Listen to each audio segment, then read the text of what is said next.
Hello everyone, this is Moshe, the Electric Israeli, and thank you for joining my channel. If you are new, please subscribe and help me change the world one electric car at a time.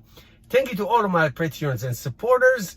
In Q1 of 2021 is just about over, 1 day left.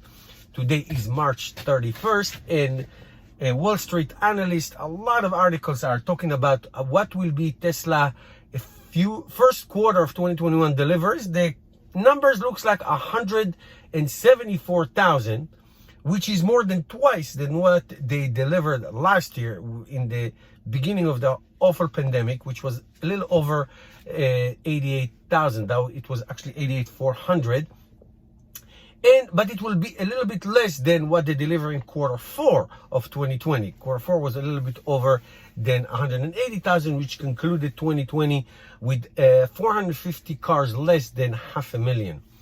That said, looks like that it is possible that Tesla will exceed for 2021 the announced goal of 750,000 deliveries for this year. Remember Elon Musk in Q4 of Q4 call, he talked about a 50% increase in car deliveries. So if it was 500,000, 50% will be 750. So it is possible that Tesla could, and as you know, always Q1 for all car manufacturers is slow, but not for Tesla last year. They really delivered a record amount for Q1 ever in their history last year, and that's what it looks like it's going to be this year as well. So where are these cars coming from? Before I say that, the overwhelming majority of the deliveries will be Tesla Model 3 and then Tesla Model Y.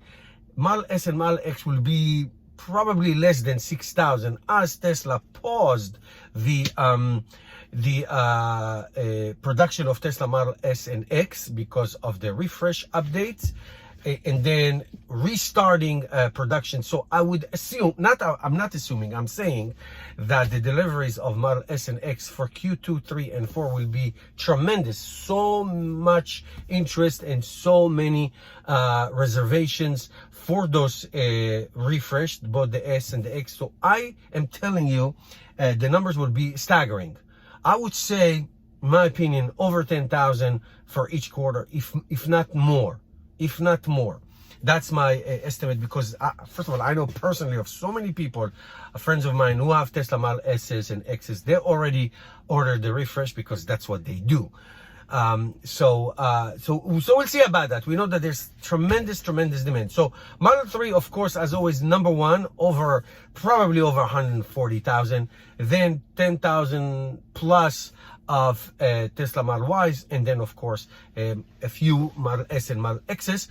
And it looks like that out of these 174,000, more than half will come from California, but Shanghai factory in China is catching up. It's going to be maybe 40% of that, but I would tell you that as time goes by, it will be matched or if not exceeded for that market and for the European market as well. Just a little side note, the Israeli market, where I'm from, entered this race and got the first 230 Teslas delivered in Q1. There's another batch coming in June, August, November, and on you go. Also, Tesla Model Y and Tesla Model S and X in Israel in Q4 looks like deliver. So that is very exciting. How is that going to affect the stock? Well, in the last couple of days, the stock is being up, but we will see about the call, we'll see about the earning, about the margin, and all those important things that matter the most. Now, what will happen to Texas and Berlin? Hopefully there will be some limited production of cars in Germany and in Texas this year, maybe towards the end of the year, the quarter 4, and then we'll see what happens next year. I would say, I'm telling you, next year Tesla probably can get to 1.5 million, 2 million cars, including some semis and hopefully some Cybertrucks, which I am one of them, waiting. So we'll see what happens about that. But semis, probably a few this year from Nevada, and we'll see what happens next year. Last thing I want to say, and I said it in so many videos, and Elon Musk says it all the time, including yesterday. The only thing that will stop Tesla is one thing and one thing only, and you guessed it: battery production. It is so difficult to produce as many batteries as humanly possible, because every car Tesla will make, Tesla will sell. There is no question about it. Every truck they will make, they will sell. There are reservations. Everything that they will make, they will sell. And it only has to do with manufacturing ability, which they are awesome. And also, they will be able, the ability to produce batteries for all their cars and later on trucks. Now we'll see what happens with the Toyota rumors, but that's another video for another time. It's very interesting. Thank you guys for watching. We shall wait and see what the numbers are.